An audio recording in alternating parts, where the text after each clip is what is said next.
ఎట్లా ఉంది యూసఫ్ గూడాల సంతోషంగా ఉన్నారా మరి నవీన్ యాదవ్ గెలిచినందుకు? అంటే ఇప్పుడే కదా గెలిచింది. వారం రోజులు అవుతుంది. అవును సార్. వారం రోజులు గెలిచినంత మాత్రాన ఇప్పుడు ఆ స్వామి పనులు ఇంక స్టార్ట్ చేస్తాడు. ఆల్రెడీ ఇంత ముందుగా అన్నీ మాట్లాడాడు. ఏం చేయాలి అనేది ఆ స్వామికి ఒక క్లారిటీ ఉంది పక్క. ఆ స్వామి మీద నమ్మకంతో అందరూ ఓట్లేశారు. ఆ స్వామి ఇంకా అంటే ఇక్కడే పుట్టి ఇక్కడే పెరిగారు కదా ఆ స్వామి. అందువల్ల ఏంటంటే ఆ స్వామి ప్రతి ఒక్కరి కష్ట సుఖాలు తెలుసు. అందుకని ప్రజలకి బాగా దగ్గర అవ్వడానికి ఆ స్వామి అన్ని విధాలుగా మనకు సపోర్ట్ చేయడానికి కూడా ఆ స్వామి ముందుకున్నాడు ఇక్కడ. కాబట్టి ఆ స్వామి ఖచ్చితంగా అందరికీ న్యాయం జరుగుతుందని చెప్పాడు కదా. రోడ్లు బాగా వేస్తాం, అలాగే స్కూల్స్ బాగా డెవలప్ చేస్తామని ఆ స్వామి ఇవన్నీ కూడా పర్ఫెక్ట్గా చేస్తారని ప్రజలు నమ్మి ఓటేశారు. ఆ నమ్మకాన్ని నేను 100% కాపాడుకుంటానని ఆ స్వామి చెప్తున్నాడు. కాబట్టి ఆ స్వామి 100% న్యాయం చేస్తాడు. ఎందుకంటే చిన్న వయసు కదా, అందులో ప్రతి ఒక్కరి కష్టం తెలుసు స్వామికి.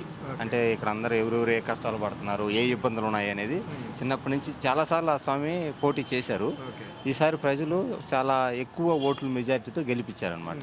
కాబట్టి ఆ స్వామి ఖచ్చితంగా న్యాయం జరుగుతుంది, ప్రజలకు మేలు చేస్తాడు. మీరు నమ్ముతున్నారా న్యాయం చేస్తాడని? 100% చేస్తాడు. స్వామి చెప్తున్నాడు, మరి నవీన్ యాదవ్ గారు చెప్తున్నారు నేను చేయగలుగుతా, నేను చేస్తా అని ఆయన చెప్తున్నాడు. సీఎం గారు కూడా సపోర్ట్ ఉంది కదా. సీఎం గారు కూడా సపోర్ట్ ఫుల్ ఉంది కదా స్వామికి. కాబట్టి చేస్తారని ఒక నమ్మకం. అంటే ఇప్పుడు ఇన్నేళ్ళ అనుభవం ఉన్న రేవంత్ రెడ్డి గారే అడపదడప ఎన్నో పాలన విషయంలో ఎన్నో ఇబ్బందులు పాలయ్యారు. స్వామి నవీన్ కుమార్ యాదవ్ స్వామి తన నియోజకవర్గంలో తన న్యాయం చేసుకోగలుగుతాడు. ఆ నమ్మకం అతనికి ఉంది. ఆయన మీద ఉన్న నమ్మకం ప్రజలు ఓటేసి గెలిపించారు. అది సీఎం గారి దగ్గర నుంచి ఎంతవరకు అయితే ఫండ్స్ తీసుకురావాలో ఆ విధంగా తీసుకొని వచ్చి ప్రజలకి ఏదైతే ఉందో చేయగలుగుతారని ఒక నమ్మకం ఉంది. అది ఎట్లా ఉంది యూసఫ్ గూడాల సంతోషంగా ఉన్నారా మరి నవీన్ యాదవ్ గెలిచినందుకు? అంటే ఇప్పుడే కదా గెలిచింది. వారం రోజులు అవుతుంది. అవును సార్. వారం రోజులు గెలిచినంత మాత్రాన ఇప్పుడు ఆ స్వామి పనులు ఇంక స్టార్ట్ చేస్తాడు. ఆల్రెడీ ఇంత ముందుగా అన్నీ మాట్లాడాడు. ఏం చేయాలి అనేది ఆ స్వామికి ఒక క్లారిటీ ఉంది పక్క. ఆ స్వామి మీద నమ్మకంతో అందరూ ఓట్లేశారు. ఆ స్వామి ఇంకా అంటే ఇక్కడే పుట్టి ఇక్కడే పెరిగారు కదా ఆ స్వామి. అందువల్ల ఏంటంటే ఆ స్వామి ప్రతి ఒక్కరి కష్ట సుఖాలు తెలుసు. అందుకని ప్రజలకి బాగా దగ్గర అవ్వడానికి ఆ స్వామి అన్ని విధాలుగా మనకు సపోర్ట్ చేయడానికి కూడా ఆ స్వామి ముందుకున్నాడు ఇక్కడ. కాబట్టి ఆ స్వామి ఖచ్చితంగా అందరికీ న్యాయం జరుగుతుందని చెప్పాడు కదా. రోడ్లు బాగా వేస్తాం, అలాగే స్కూల్స్ బాగా డెవలప్ చేస్తామని ఆ స్వామి ఇవన్నీ కూడా పర్ఫెక్ట్గా చేస్తారని ప్రజలు నమ్మి ఓటేశారు. ఆ నమ్మకాన్ని నేను 100% కాపాడుకుంటానని ఆ స్వామి చెప్తున్నాడు. కాబట్టి ఆ స్వామి 100% న్యాయం చేస్తాడు. ఎందుకంటే చిన్న వయసు కదా, అందులో ప్రతి ఒక్కరి కష్టం తెలుసు స్వామికి. అంటే ఇక్కడ అందరూ ఎవరెవరు ఏ కష్టాలు పడుతున్నారు, ఏ ఇబ్బందులు ఉన్నాయి అనేది చిన్నప్పటి నుంచి చాలాసార్లు ఆ స్వామి పోటీ చేశారు.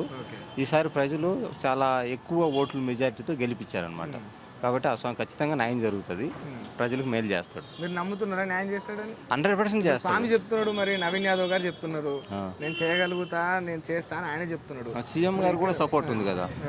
సీఎం గారు కూడా సపోర్ట్ ఫుల్ ఉంది కదా స్వామికి. కాబట్టి చేస్తారని ఒక నమ్మకం.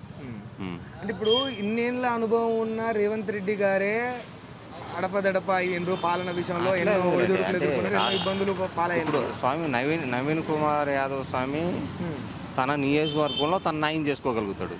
ఆ నమ్మకం అతనికి ఉంది. ఆయన మీద ఉన్న నమ్మకం ప్రజలు ఓటేసి గెలిపించారు. అది సీఎం గారి దగ్గర నుంచి ఎంతవరకు అయితే ఫండ్స్ తీసుకురావాలో ఆ విధంగా తీసుకొని వచ్చి ప్రజలకి ఏదైతే ఉందో చేయగలుగుతారని ఒక నమ్మకం ఉంది. అది